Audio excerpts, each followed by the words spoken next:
Welcome back, my friends, to AA Recovery Interviews. I'm your host, Howard L., and I'm an alcoholic. Sober since January 1st, 1988, one day at a time. I'm grateful you've joined us. AA Recovery Interviews is the podcast where Alcoholics Anonymous members from around the world share their timeless and extraordinary stories of experience, strength, and hope. There are over 180 interviews in this podcast series, all of which you can enjoy on aarecoveryinterviews.com and all podcast apps. As disturbing as some personal stories can be, most take place before sobriety. But in the case of today's guest, Ted O., the worst of the worst happened at nearly 10 years into his 42 years of sobriety. For it was on a mostly deserted road in rural Mexico that Ted and another AA friend were waylaid by 3 modern-day banditos. After being robbed, Ted was tied up and forced to lay in a ditch, while shots rang out from across the road. Fearing he was the next to die, Ted was surprised when the murderers drove off, only to return a little later to finish the job. The outlaw with the Glock fired 2 bullets into Ted's torso. A third slug missed his head by inches. Being a gun owner himself, Ted diagnosed a jammed cartridge while he waited for the fatal shot.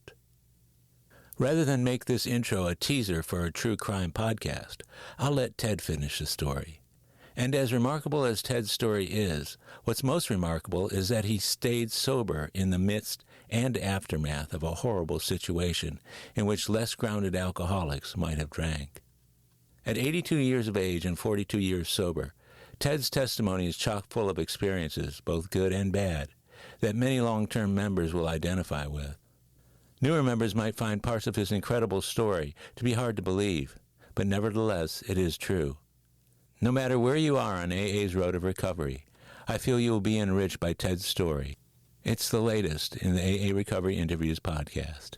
So please enjoy the next hour with my longtime friend and AA brother, Ted O. My name is Ted, and I'm an alcoholic. Hi, Ted. That's usually my response, too, Right. to welcome people. And as I've mentioned in a number of the podcasts, AA is about the most welcoming place you can ever go. Oh, yeah. Everybody's always glad to see you. Have you found that over the years? Yes, I have. I think I've only seen one fight in AA in my 42 years in the program. I have too, and it's not a pleasant sight. And Right. most of the time, those guys get thrown out and are not allowed back in by virtue of the group conscience. But I really appreciate you doing this today. You and I, after this meeting, are going to go into the noontime meeting at the club that we're at. And I don't name the club because for anonymity reasons, but this is one of the more popular and well-known clubs in the city. And so we're going into that meeting after this, so we'll get a kind of a double shot of AA. Right. You mentioned 42 years. What's your sobriety date? June 27th, 1983. Okay, so you've been sober 42 years, which is amazing. A miracle. When you first went into AA, did you ever think that you would be celebrating 42 years of sobriety along the way? What were your thoughts about how long you would be able to stay sober? Oh, well, I came in on a birthday night, and a fellow was celebrating 10 years, and he spoke the whole meeting.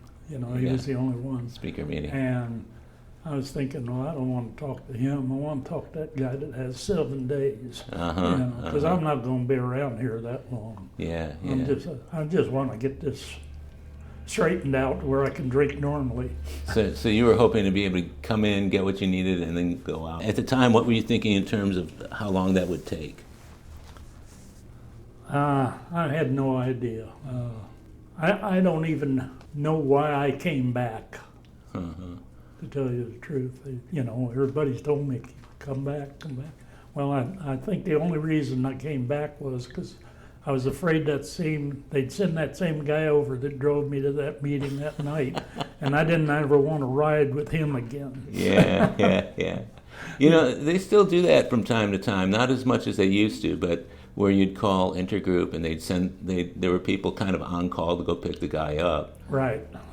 During your sobriety, have you been on the delivering end of that? Have you gone with people to pick others up? Many times. And what's that been like overall? It's been mixed. Had people that I just had to walk away from because they wanted to control everything, and they didn't seem to want to listen at all. I went on a 12-step call, and first thing he asked when we walked in, me and another guy went, and he says, "You got a cigarette?" And neither one of us smoked. He says, "No, we don't." He says, "Well, I need to get over to the club." Right. I said, "Well, we'll take you either back to the Houston Western Club Right. or the Drying Out place downtown." Uh-huh. And he said, "No, I don't want to go there." I said, "Well, you called AA, not AAA." You said that the other day. That's such a great line. AA, not AAA. Yeah. Yeah, AAA will give you a ride. Yeah. AA will give you a future, right? Yeah. Isn't that what they say? Yeah. So, So I just left him there. what do you think about? I know probably I know the answer to this, but what's your opinion on getting newcomers involved that quickly in terms of going on 12-step calls, even before maybe they've worked the steps themselves? Do you think it's valuable or dangerous? What are your thoughts on that? I think it's helpful. When the fellows, he was here yesterday, we went out to lunch. He went on his first 12-step call with me, Mm-hmm. and he said, I didn't say anything, you did all the talking. Mm-hmm. It wasn't that same call, it was a different one, but, and, he said that kind of inspired me a little bit. That's great. And he's still sober. And he's still sober. Yeah. Now the guy that you picked up or took to the 12-step, is he sober? Do you know, or? I don't know. Yeah. I don't know if any of them that I went to make a 12-step call on ever stayed sober or not. Yeah. Memory's just not that good anymore. Well, but I get that. Yeah. But in your case, you've been sober 42 years. A lot has happened in your life in 42 years. Oh, yeah. I wanted to kind of start with and ask you about what was growing up in the Ted household like for you when you were a kid? Well, I kind of brought myself up because when I was a kid, I was born in Pennsylvania, and during the Second World War, I was born just before the Second World War. I remember sitting there with my father and listening to Walter Winchell on the radio about the war and stuff like that. And my mother, two brothers and sister, and me all moved to Washington, D.C. And they all got jobs, mostly working with the government. I don't know where my mother worked, to tell you the truth. Why was it Washington of all places? Well, they plenty of jobs there. Yeah, I guess so. Yeah, and I guess that was the reason. I really don't know. I Sure. was too small to get into any of that stuff. I know my brother worked for the War Department, I think it was, and my sister, I don't know. Were you the youngest of the kids? Yes, I was. I was Okay. 10 years younger than the next one. Wow, and how much younger than your older brother? 16. So did you know him very well growing up? Yeah, I did. He was kind of a father figure to me. Really? He took me in part of the time, him and his wife, when I don't know what the circumstances were, but I lived with them over in Baltimore for a while. And they were like father and mother to me. My sister-in-law and I were real close, and so was he. But he died at 32 years old of sclerosis of the liver. He was a drinker? Oh yeah, very heavy drinker. Yeah. Yeah. You were raised mostly by your older brother, he and his wife. Where did your parents end up? I mean, how is it that you ended up with a sibling instead of being raised by your mother and dad? I was with my mother most of the time. Like I say, I can't remember the exact stuff. I was living with my mother when I was 16 years old, and I'd already dropped out of high school, and I'd gotten a job with Western Union, and I was working there, and I went home, and my mother didn't come home that night, and then she didn't come home the next couple of nights. I didn't know what was going on. But being a youngster like that, I didn't know anything about paying rent or anything like that. One day I come home and all the furniture was out on the curb.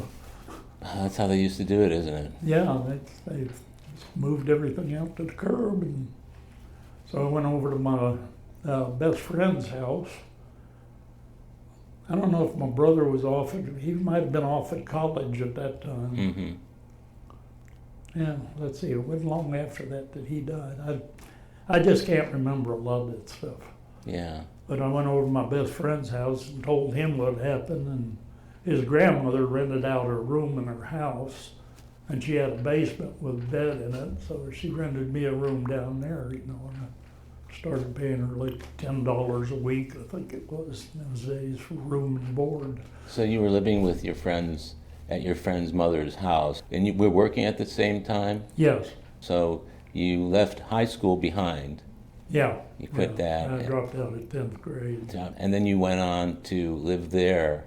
When do you remember having your first drink, and what was that experience? That happened at, wasn't working for Western Union anymore.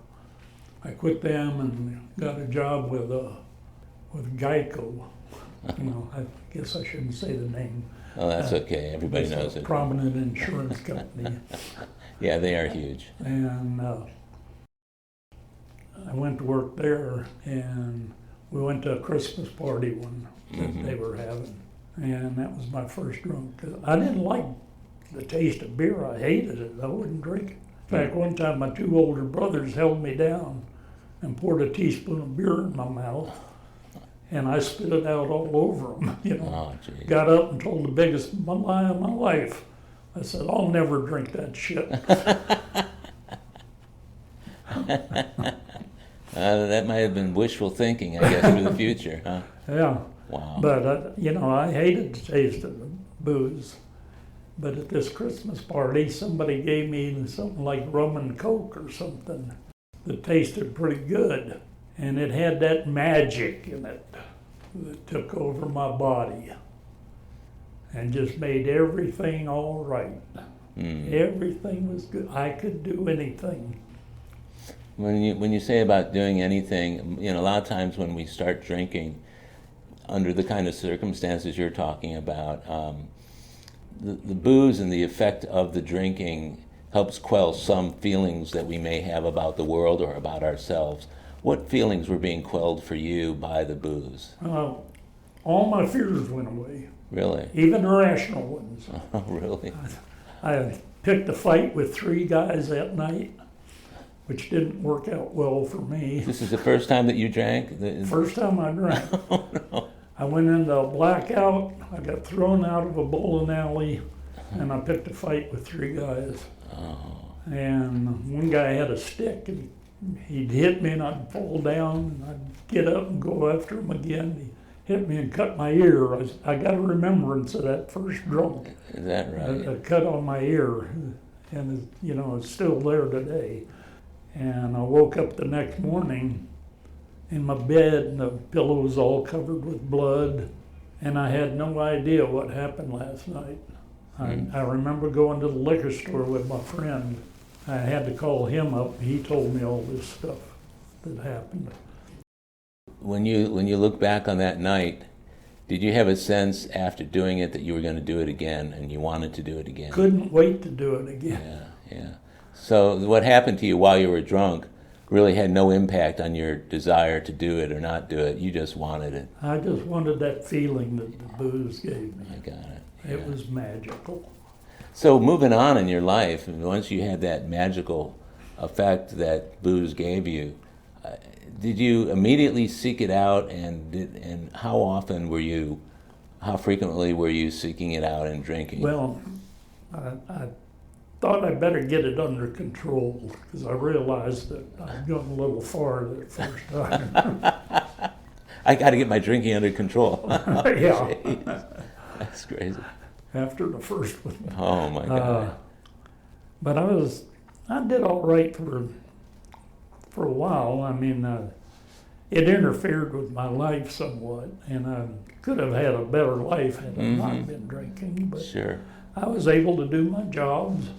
I went into the service shortly after that. Mm-hmm. Of course, they do drink in the service.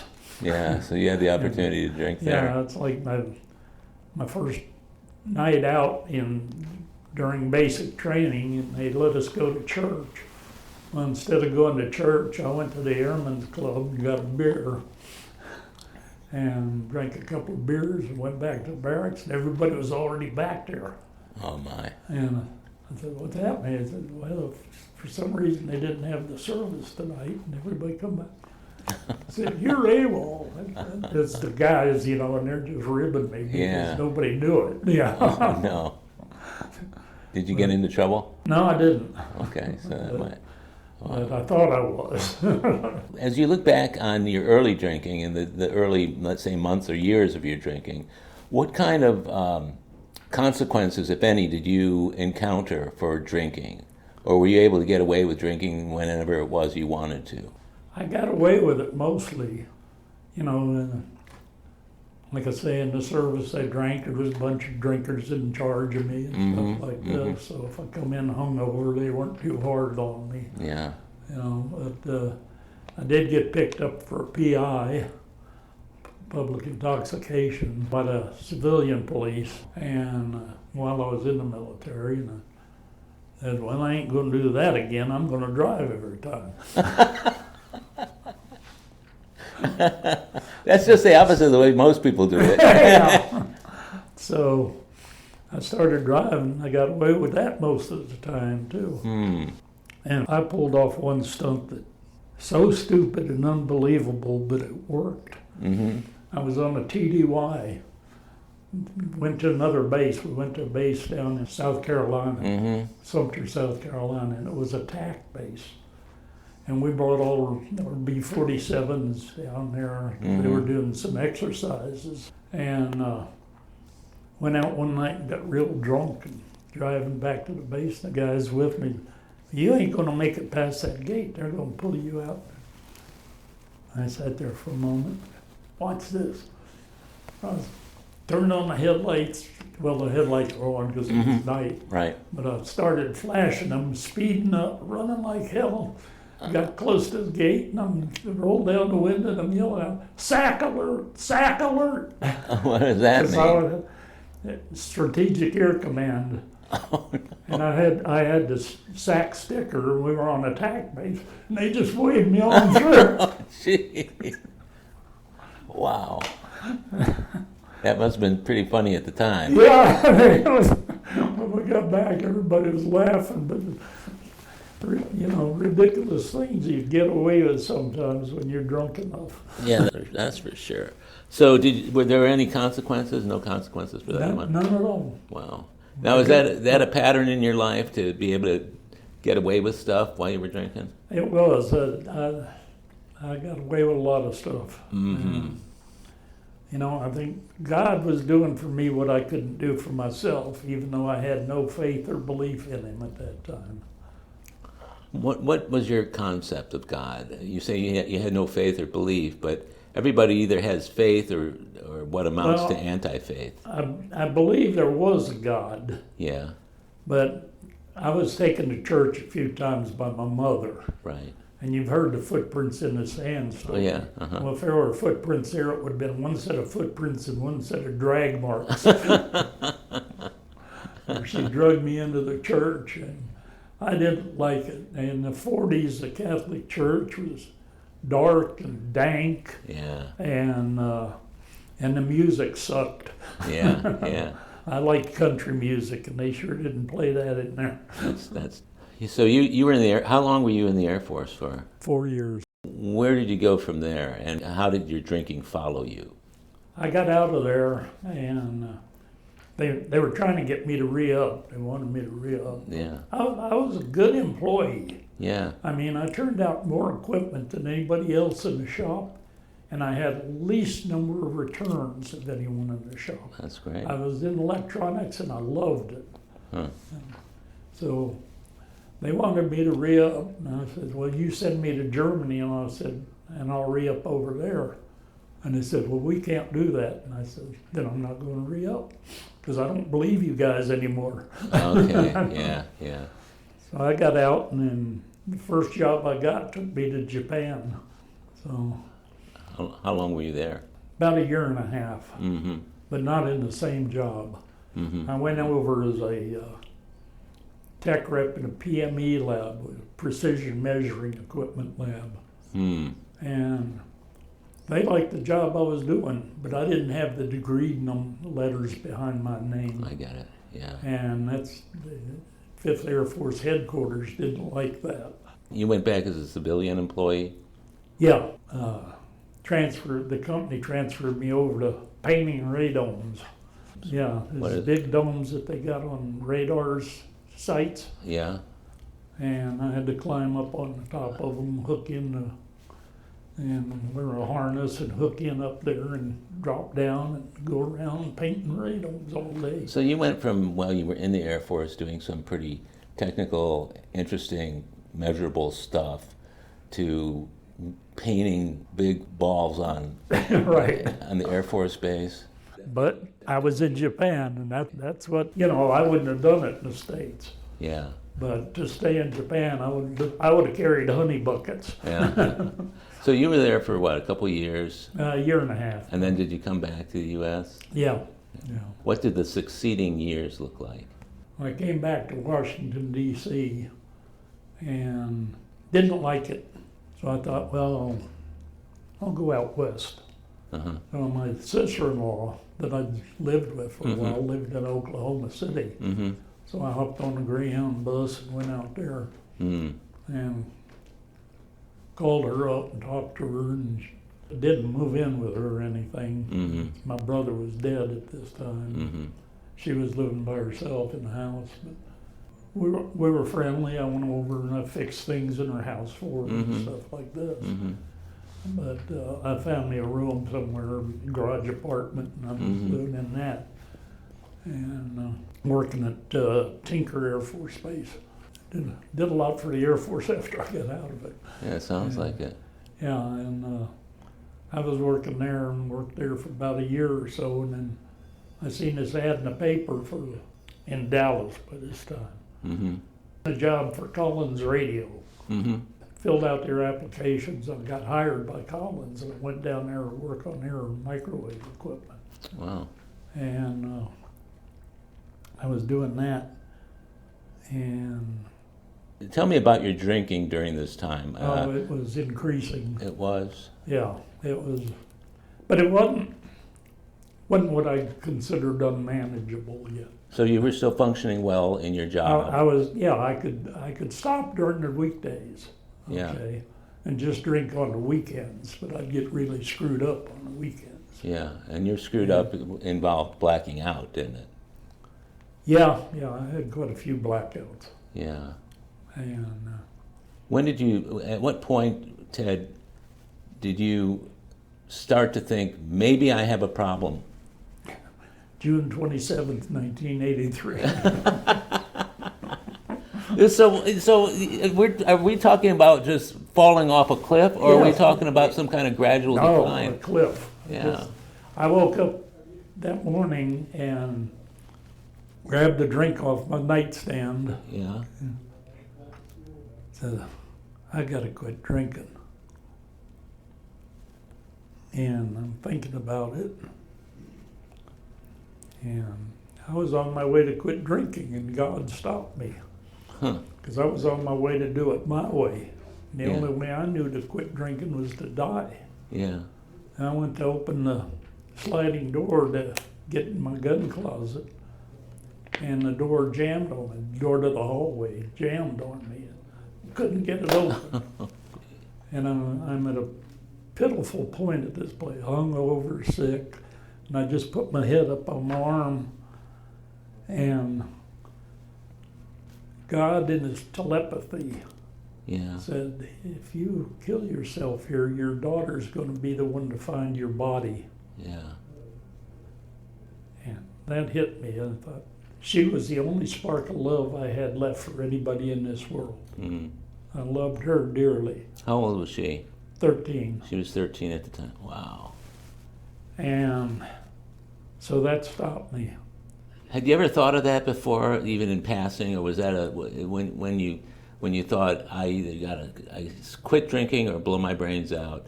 Did you ever think of that before that particular point? No. That's amazing. Yeah. That's amazing. And most people see their lives going downhill and things getting more difficult and more problems and more troubles along the way.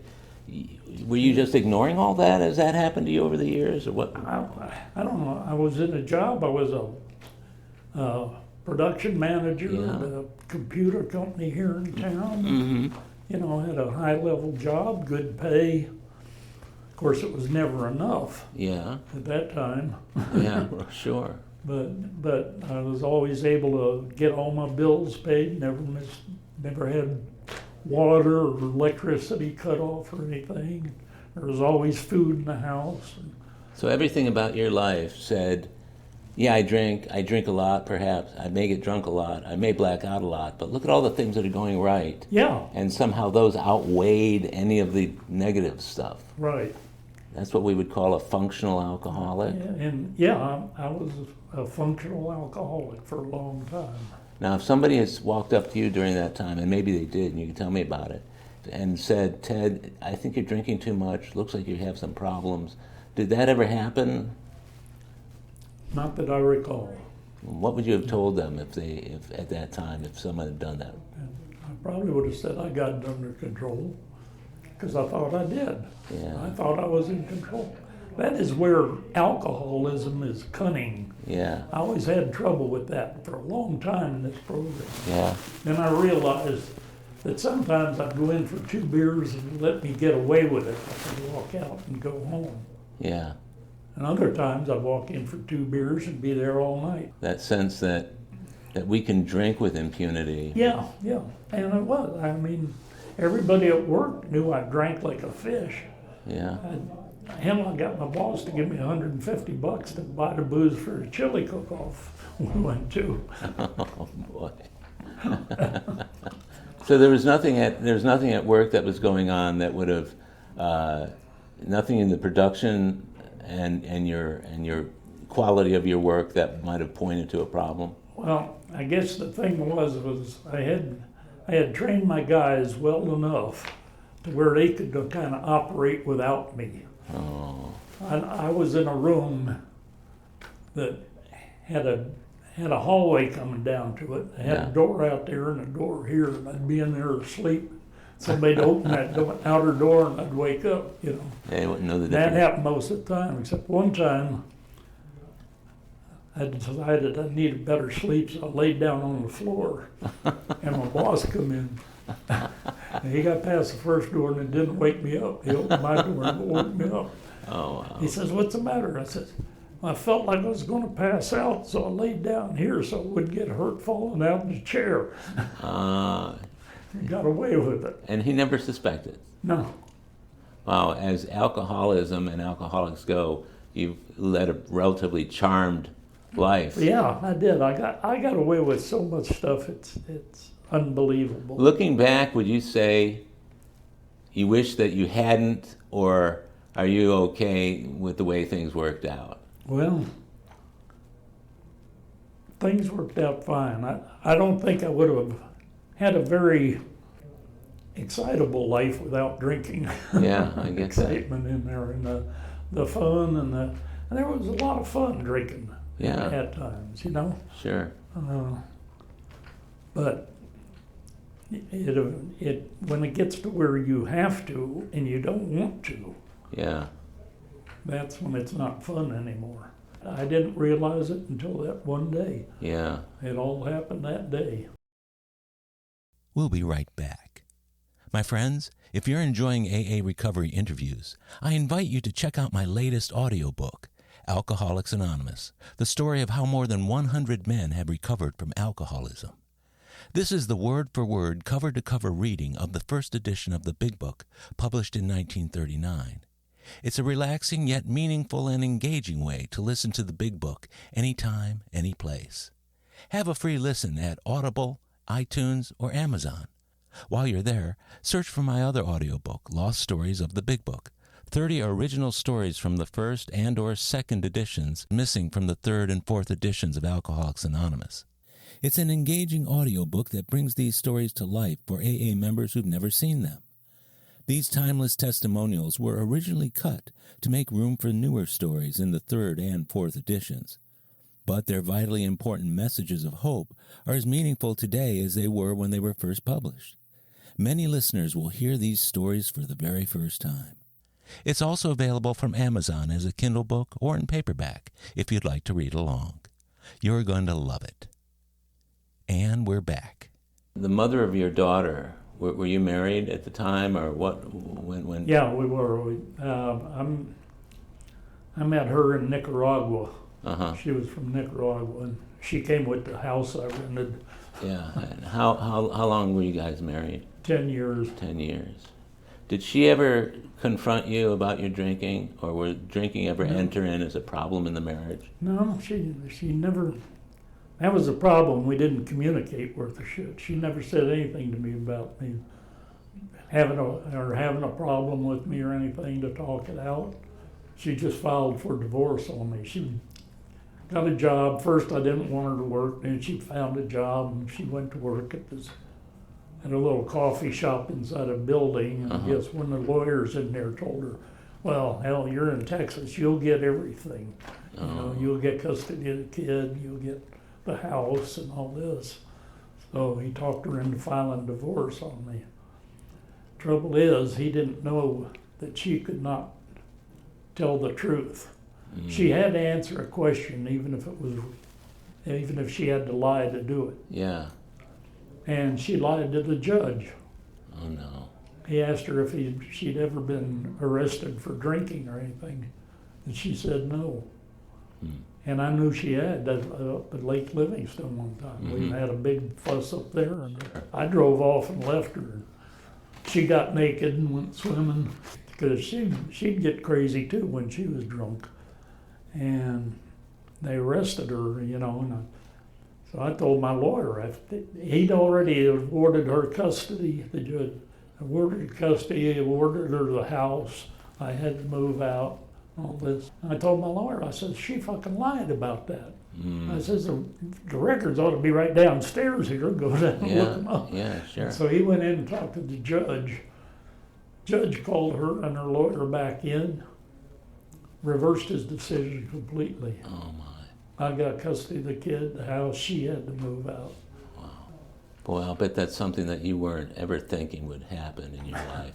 No, I wasn't, because I knew how things went in Texas normally. Yeah. Well, once that happened to you, so now you're the parent raising the child. Was there shared custody, or did you have your daughter full time? Yeah, it was shared. Yeah. And well, my daughter, as I was getting sober, not long after I got sober, I don't know how long it was, whether it was a week or whether it was 6 months or a year. Right. But she crossed the line into drugs, and I didn't know it for a long time. It must have been heartbreaking. What happened is one night she went to Astroworld with a bunch of her friends, and I figured, well, she'll be back, you know. I told her to be back by 11 or something like that, and I went to bed. I woke up, it's Saturday morning. Like I say, I don't know how long I'd been sober. Sure. But it wasn't very long. I think that was the 4th of July, and I got sober on June 27th. So you were just newly minted. I was very new in the program. I know that because I didn't know what meetings were going on when at the club there. So when I went in and she wasn't in her bed, you know, I got shook up. What the hell happened? You know? Yeah. Because I trusted her. And so I went down to the Western Club that day, and I walked in, looked around, and there was one door closed upstairs, so I knew a meeting was going on there. And I went up and opened the door to the meeting. There were about 12 people in the room, and 24 eyes were looking at me with arrows shooting at me. Because it was a woman's meeting, and a man had opened the door. But somebody in the room seen the look on my face, I guess, that said, "What's wrong?" And I said, "My daughter is missing." and all those arrows turned to hearts. They said, "Come in, sit down." That was my second most important meeting that I ever went to. My first one was first important. A woman's meeting was my second most important meeting. Sounds like a real God moment there for you. It was. I didn't know that. Right. I was still completely non-spiritual. I couldn't see miracles that happened. Yeah. My first 3 words in sobriety were, "God help me." I hadn't taken a drink since I said that. That's part of your story that I've heard over the years, Yeah. is the one where you're sitting in your office. Could you relate that to me so our listeners can get a sense for how important it was? Yeah, that I was picking up the drink and I didn't want it and I couldn't put it down. And this was in your office? In the office at work, yeah.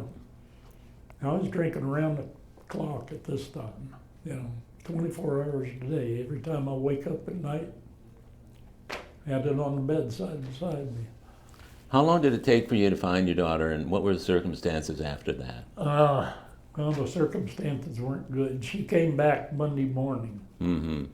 I went the whole weekend, but if them women hadn't taken me into that meeting, I probably would have headed for a liquor store or a bar.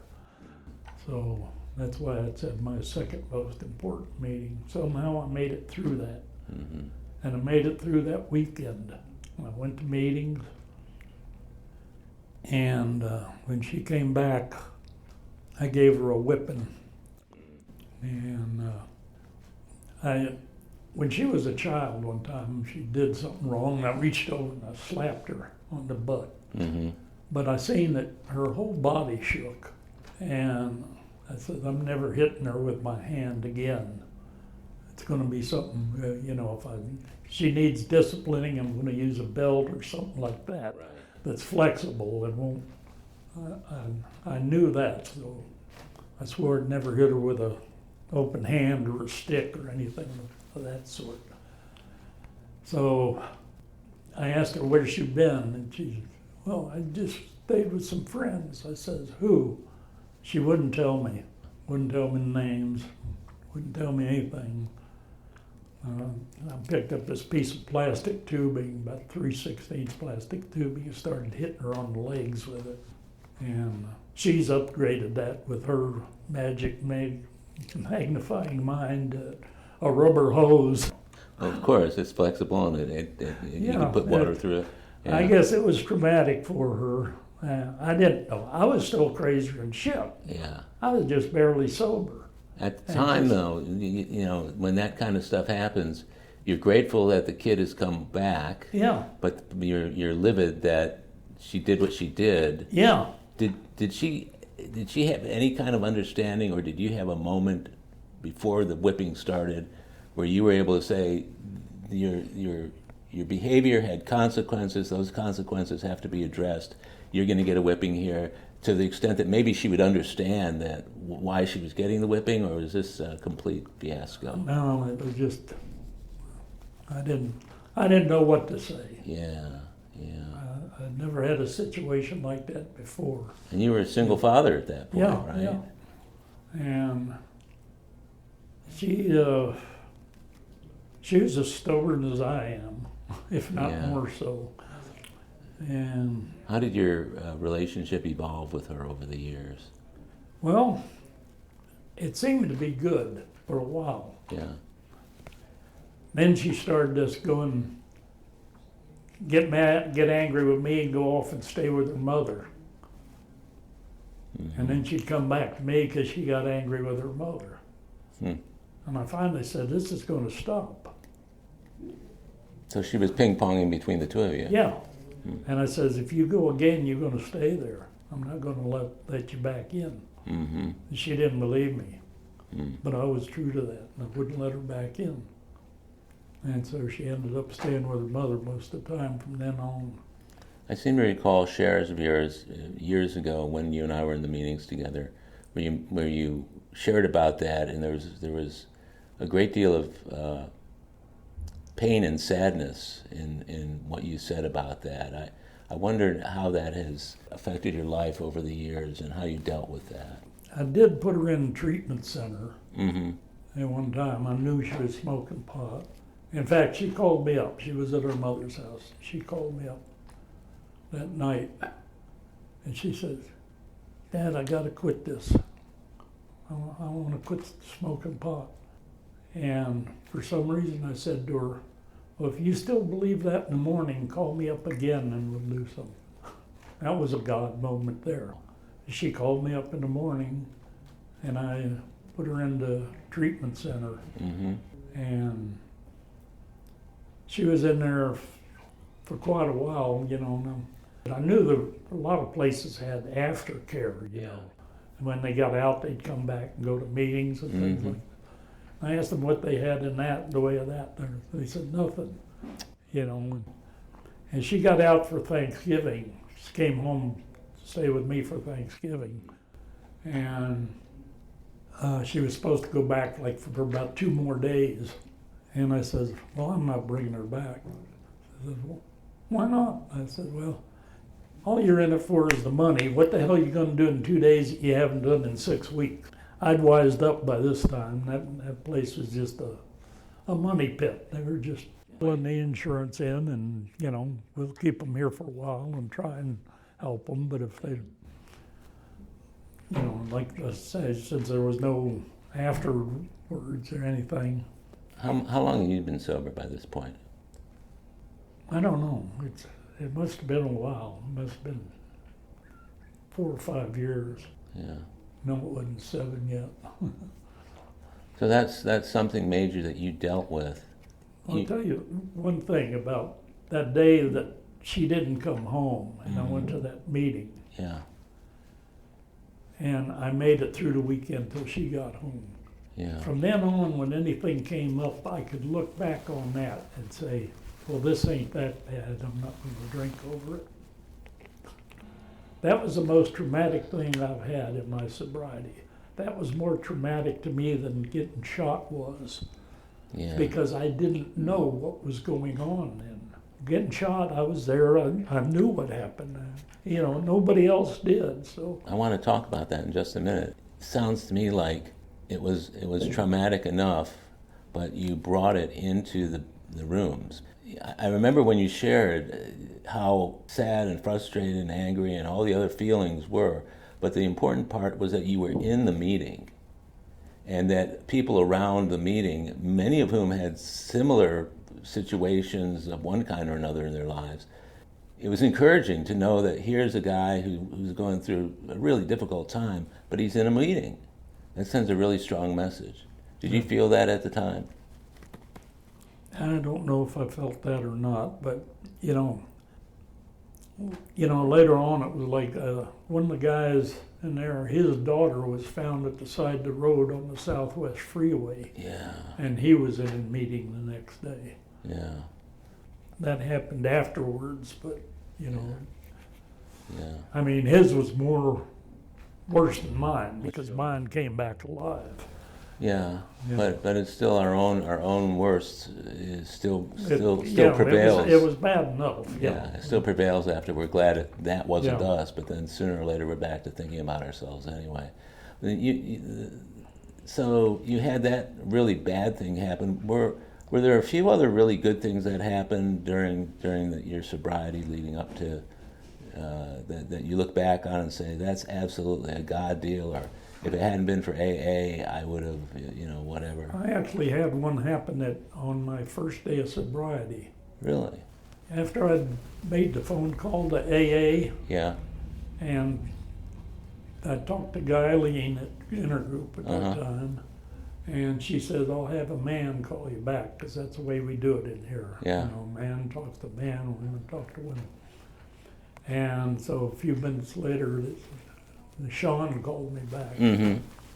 And sat there talking to him for a while, and I don't remember most of what was said. So he wanted to come over then, and I said, well, I'm at work.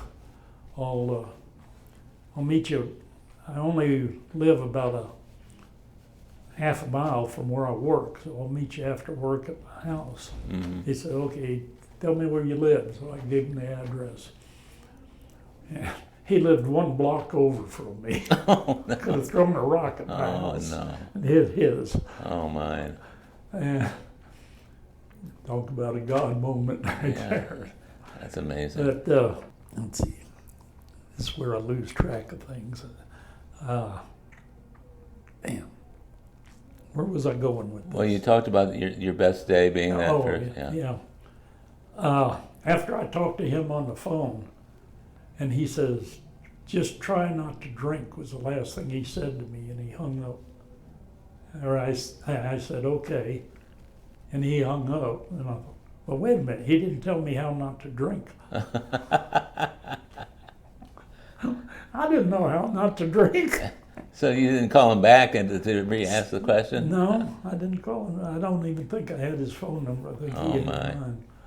I wasn't getting things like that. I wasn't thinking good shit. I was hungover. I was fucked up. Yeah. But I'm sitting there in that office, and a feeling of well-being came over to me that the only way I can describe it is like a sexual climax.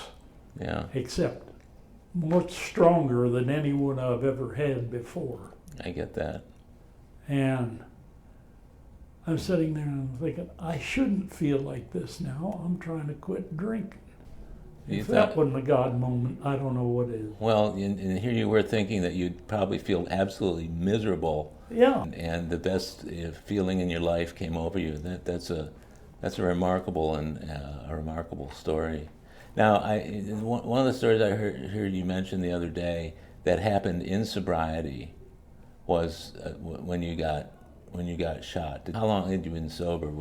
Almost 7 years sober. And what were the circumstances, and how did you? It started about 2 years before, or a year or two. Mm-hmm. My good friend in the program was going down to Belize to see his Uncle Joe, and him and another guy were going down there. He said, why don't you come along? I said, well, I can, I'm working and stuff, I think I got out of work that day, started my car up, and I said, music came on, and started playing this song that says, Joe sure knows how to live, and it's talking about this guy getting in his old Cadillac and Betty the waitress and some clothes in the back. Yeah, I'm thinking about that, and I said, God damn, I used to do that kind of thing when I was drinking. Now here I am sober, and I don't do shit anymore. Yeah. So it started with a song. Yeah. I went back in and asked my boss if I could take a week off. He said, well, you won't get paid for it. I said, I know that. That's fine with me, I said, I got some friends that are going down to Belize, and I want to go down there with them. And went back out, got home, called up Terry and says, hey, I'm coming with you. I'd already booked on the same flight he was on. Yeah. He said, great, so we went down there and spent a week with his uncle. And he took us all over Belize. He introduced us to the Prime Minister of Belize. So when did the shooting occur? So about a year or two later, I just got laid off from my job. And I was out of work, and I had enough money in the bank to go for a while. And I talked to Terry on the phone, and he calls me back. He says, I was talking to Joe. He's going down to Belize. He's driving through here, and he's going to stop by my place. And he wants to know if you want to go down there with him again. I said, hell yes. I said, I'm certified diver now, and I haven't taken my ocean dive yet. I'll go down there and do that. Mm-hmm. Well, we drove down through Mexico, and we're on the last leg of it, going from Veracruz to Chetumal on the border. That's where he went into Belize. And this road was, long and empty. Mm-hmm. Didn't see another car for 45 minutes. Coming the other way. Sure. Not hardly anything going the same way we were. Till this one pulled up behind us, coming fast. Guys hanging out the windows with guns or firing in the air. Oh my. And since we were in Mexico, we didn't have any guns with us. And we pulled over and we couldn't do anything else, And they took us into one side of the road. The side that we pulled over on was really wooded, thick woods. Yeah. The other side was kind of like an open field as far as you could see. So they split us up. 2 guys went with Joe and 3 came with me because I was so much bigger than Joe, I guess. Yeah. And, you know, they had me take everything out of my pockets, and they took everything. Like I said, it took 3 guys holding a gun on me to get my desire chip away from me. But I gave them my desire chip even. Yeah. And they took my shirts off and ripped them up in little pieces and laid me down on the ground and tied me up with them. Mm. And I'm laying there on the ground and I hear bang, bang, bang, 3 gunshots. 3 guys had been with me and walked back away over towards where Joe was. Mm. I said, oh shit, they've killed Joe, now they're going to kill me. I thought, you know, that's the way I'd do it. Yeah. And I hear the footsteps getting farther and farther away. And I hear the car start up and drive off. So I started working to get loose. I got loose. Well, took all those little scraps and stuffed them in my pocket for some reason. Yeah. Don't know why. Don't know Yeah. why I did. I walked over where Joe was, and he's laying on the ground. He got 3 bullet holes right here. Mm. And I didn't know at the time, but he was already dead because there was no blood coming out. Yeah. If he'd been alive, there would have been blood being pumped out Sure. of him. But I didn't know that. I knew there was nothing I could do for him, Mm-hmm. that I had to go get help. Yeah. So I'd lost my flip-flops when they were bringing us back into there. Mhm. They were in the woods somewhere. And so I went down to the roadway, and you know, they, like I say, they ripped off my shirts and all. So no shoes, no shirt, Mm. no service trying to wave somebody down. And I'm standing there, you know, and people just flying on by. And finally I see a bus coming. Oh, bus ought to stop for me. And I'm out there like this, you know. And some bitch didn't even slow up, you know, and he's coming at me. I dove for the side of the road, and he right on by. And stand there, and, you know, not very often that a car went by on that road. And Mhm. finally, one's heading the same direction that we'd have been, Mm-hmm. and stopped, and somebody got out. I said, oh, it's good, somebody stopped for me. Then I looked down and noticed he had a gun in his hand. Mm. It was one of the guys from before. And I'm on the side of the road where there's no wood, so I just dove for the ditch. Didn't know what else to do. Mm. He come walking down the road, and he walked on past me. I thought, maybe he won't see me on the way back. I kept watching him and, you know, just moved my eyes, nothing else. He goes like this.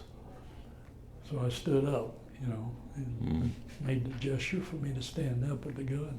As soon as I stood up, he shot me, hit me in the arm on the first one. Mm-hmm. I just dropped like a sack of rocks. I don't know why. It didn't hurt. And I'm laying there on the ground, and he shot me again in the back. Mm. And that one it didn't hurt either. Mm. I thought if he got shot, it'd hurt like hell. Yeah. And I don't know why the bullets did what they did. They told me in the VA hospital that the one that went through my back had gone through my lung, but it stopped about an inch before it got to my diaphragm, which would have stopped my breathing if it had hit it. The one that hit my arm here ran up the bone and is lodged right in there. It's still in there. Mm. They didn't take that out. It landed so close to a major blood vessel that they weren't going to try and cut it out. They said it'll just, like an oyster does, make a pearl around it. Yeah. Wow. And the third bullet that he shot at me went into the ground right alongside my head here, right about there. And I was able to see that bullet in slow motion I've done research on it since then, you know. Mm-hmm. But the bullet went into the ground and like a little volcano built up around it. Little tiny particles of dirt. It was amazing. I've tried to see that picture somewhere on these high-speed photography things on YouTube and all. Haven't been able to find one of a bullet going into the ground. Wow. Sent some guys some emails on it trying to find out. Yeah. But, and I knew I shouldn't be able to see that. I knew at that moment. You can't see that, it's too damn fast. Did you think you were dead at that point? No, I knew I was alive. And the thought that came into my head first was my thought. I'm going to raise up my head and say, you couldn't hit a bull in the ass with a bass fiddle. And telepathically, God spoke to me and said, play dead. And I took his advice. Yeah. I just laid there and I didn't try not to breathe and not to move. And he walked away and I heard the footsteps going away. Huh. I heard the car start up and drive off. And so I waited a little while and crawled up to the side of the road and laid there. It was the middle of the afternoon.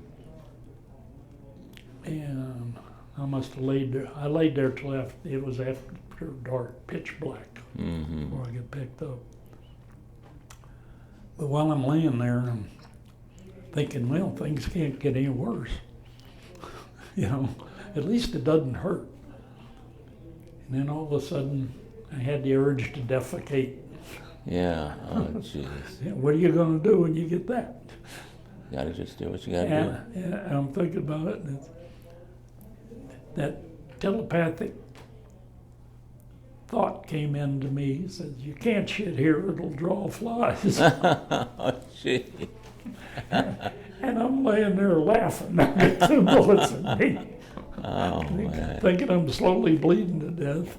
And I'm laughing at that joke. It was an old joke that I'd heard long ago, and I couldn't remember the punchlines. It took me forever to find it on the internet, but I finally found it. After they got artificial intelligence, a Google search wouldn't show me that joke. The funny thing about it was that I laid there on that ground with a little bit of blood coming out, not much. I was just leaking very slowly. Right. But I was never bothered by an ant, a mosquito, or anything during the time I laid there. Huh. No flies landing on me or anything. And that was another message from God when it said, you can't shit here, it'll draw flies. Right. That I'm protecting you from these insects. That's the way I see it now. At then, I never even thought about it. It wouldn't. I was getting my spirituality miracle by miracle. So I'm laying there by the side of the road. Finally, somebody stops. They come over and tell them, banditos shot me and I'm thirsty. And, you know, they gave me some water and got in their car and drove off. And that happened twice. Nobody picked me up. I'm laying there till it turns, sun starts going down. I've been pretty helpless because I knew enough not to get up and walk around and, you know, make my heart run any faster or anything. Right. Just instinctively knew not to do that. And hell, I knew it was 10 kilometers to the last village we passed, and I couldn't walk out without shoes. So I just laid there, but I'm getting to where the point is I'm helpless. Now I'm going to be hopeless because it got pitch black. And I'd lost all hope. And then on that road that has no traffic on it hardly at all during rush hour, a truck comes along that's got a searchlight shining on the side of the road that went right over me as they went past. And they seen me and they stopped. I heard the brakes come on, you know, and the reeling and then the truck backed it up. a bunch of farmers, I guess they were. I have no idea who they were or anything. Never got any names or anything. I'd like to give those guys something, though. They come and they were talking to me, and I spoke Spanish pretty good at that point still. Mm-hmm. And told them that Joe was across the street and he'd been shot too. And they went over and looked, come back, said, Muerte. Yeah, he's dead. I knew he was dead. And I figured he was by then, Mm-hmm. He wasn't when I left him. But, so they picked me up to put me on this back of that stake bed truck. Now the pain came. I'll bet. Because I had a couple of broken ribs. Oh. And, oh man, that hurt like hell. And I was screaming. They laid me down on the back of the truck. And I think one guy was standing back there with me or something. He's standing up. And I'm riding along, and all the damn fumes from the truck, one motor smoking like hell. Yeah. Exhaust coming up, and it's just coming up where I'm breathing. I'm breathing in that shit, and I'm thinking, I ought to just roll off this thing, get under the wheels, and get an end to it. And the third line of the Serenity Prayer was telepathically given to me. The courage to change the things we can. Yeah. That's all it said. And I crawled up to the front of the truck where I got some fresh air. And I was comfortable again. I was breathing fresh air instead of fumes. And I just laid there till they took me to some little clinic in a village there, and they pulled me off the stake bed truck and put me in an ambulance and sent me up to the hospital at Campeche, which was a pretty good run from where we were. And I remember along the way they stopped, there was a helicopter by the side of the road. And they were talking to the guy, and he said, no gringos, no gringos. He wouldn't take a gringo in his helicopter to take me to the hospital. Wow. And I think he was a public servant. Yeah. I don't know what he was. Yeah. But, so anyway, they drove me in the ambulance up to the hospital, the Charity Hospital of Southern Mexico. So it wasn't the starlight of sanitation in the room I was in. Right. Yes. There were broken windows. We had flies coming in, landing all over us. We've got about 10 minutes to get into our meeting if we're going to see the whole thing. But what I wanted to do in kind of wrapping all of this up, Ted, I thought it was really important for you to tell the story you just told. Lots of events in your life that have occurred that you went to AA. You came back to the program. You came back to your higher power.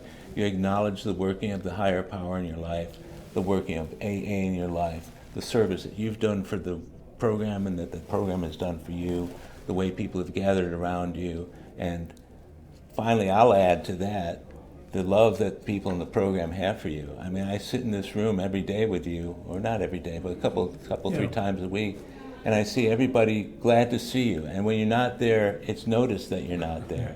And I can't think of a better representation of somebody who's working a good program than a man who sits in a meeting where everybody is just really genuinely glad that he's there. So I wanted to, even though we ended up with a story that is just out of this world, I mean, obviously you survived. Yeah, I got one important point. What's that? I forgot to say that.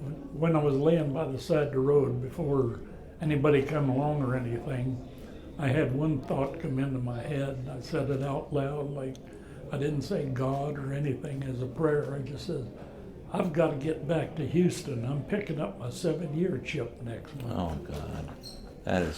That's, God. If that ain't a God deal, Ted, I just don't know what is. I just don't know what is. I forget that sometimes, and that's the most important part of all that story in there. Yeah. And you've got a really great and very inspiring story, and I'm looking forward to putting it out there so people all over the world can listen to it. And I really wanted to thank you for doing this today. Yeah. Well, I'm glad I did it. it helps me get it in perspective. So maybe I can tell my story. I'm gonna do kind of what you did here. I'm gonna do it with my phone, just record it all and put it in there so I can go back and edit it. Yeah, I think you've got enough material here that when I'm done and I release it, Yeah. you can either use that or you can just give people the address and say, here, listen to this. And because it's an inspiring and extraordinary story, really every step of it. And I can't thank you enough for doing this. I thank you for helping me out with this. Okay, Ted, thank you. Well, my friends, that's a wrap for today's episode of AA Recovery Interviews. Thank you for tuning in. If you enjoyed AA Recovery Interviews, will you please tell others how to listen to it? Think of it as a little AA service that spreads the word about this rich and meaningful listening experience. It's yet another helping hand we can all extend to alcoholics everywhere. Visit my website, aarecoveryinterviews.com, where you can listen to every episode of AA Recovery Interviews. And if you want to contact me directly with any comments or suggestions, simply email howard@aarecoveryinterviews.com. By the way, this podcast strictly adheres to AA's 12 traditions and all General Service Office guidelines for safeguarding anonymity online. I pay all production costs, and no one receives financial gain from the show. AA Recovery Interviews and my guests do not speak for or represent AA at large. This podcast is simply my way of giving back to AA that which has been so freely given to me. The next episode of AA Recovery Interviews is on the way, so keep coming back. It'll be here soon.